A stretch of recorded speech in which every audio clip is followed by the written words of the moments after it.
भाग 3। शाप की सच्चाई।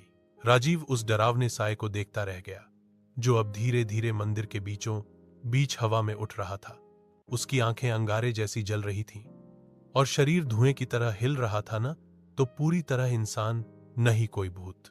साया बोला, तू चाबी ले आया है, अब द्वार खुलेगा और जो हजारों साल से बंद है वो फिर से जागेगा। राजीव समझ नहीं पा रहा था कि वह चाबी किस द्वार की बात कर रही है। तभी मंदिर के नीचे की जमीन कांपने लगी, फर्श में दरारें बनने लगी और एक गोल आकृति जमीन से ऊपर उठने लगी, एक पत्थर का ढका हुआ द्वार। राजीव ने बैग से वह लोहे की पेटी निकाली। जब उसने उसे खोला तो भीतर एक छोटी सी चाबी रखी थी, काली, लोहे की, और उस पर संस्कृत में कुछ लिखा था, जागृति द्वार।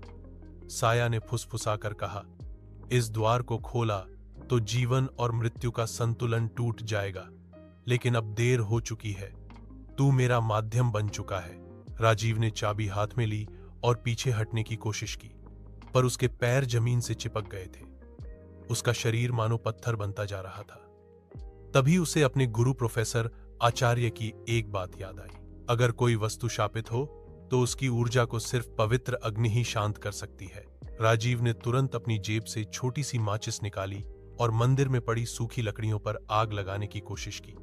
वह जानता था कि समय कम है, लेकिन तभी मंदिर में चारों ओर से वो आकृतियां उभरने लगीं जो पहले दीवारों पर थीं। अब वे जी उठी थीं। वे इंसानों जैसे शरीर वाली छायाएं थीं, जिनकी आंखें खाली थीं और मुंह से कोई आवाज नहीं निकल रही थी। राजीव ने आग जलाई और जैसे ही ज्वाला उठी, छायाएं चीखने लगी। साया गुस्से में चिल्लाया, नहीं, अग्नि नहीं, ये द्वार फिर कभी नहीं खुलेगा। राजीव ने चाबी को आग में फेंक दिया। एक तेज धमाका हुआ और पूरा मंदिर रोशनी से भर गया। दीवारें कांपीं, साया धुएं में बदल गया और छायाएं राख हो गईं। अगले क्षण मंदिर फिर से शांत हो गया। राजीव जमीन पर गिर पड़ा बेहोश। जब उसकी आंखें खुलीं तो वह गांव के लोगों के बीच था।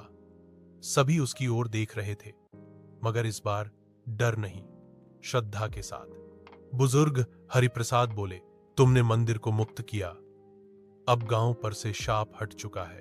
लेकिन कहानी यहीं खत्म नहीं हुई।